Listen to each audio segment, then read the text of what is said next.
بسم اللہ الرحمن الرحیم۔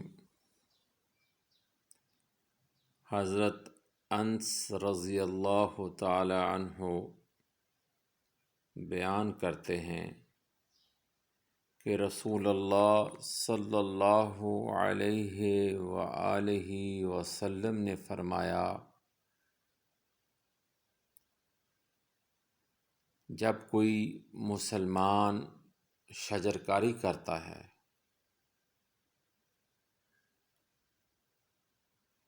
یا کاشتکاری کرتا ہے،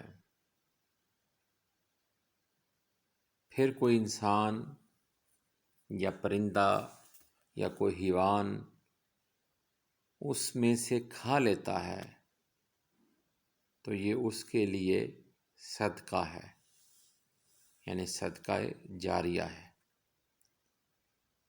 یہ حدیث صحیحہ ہے، متفق علیہ ہے، مشکات المصابیح حدیث نمبر 1900۔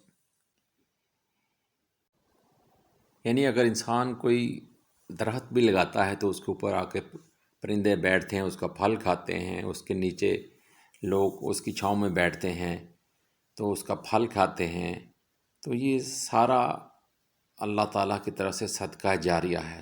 سبحان اللہ، سبحان اللہ۔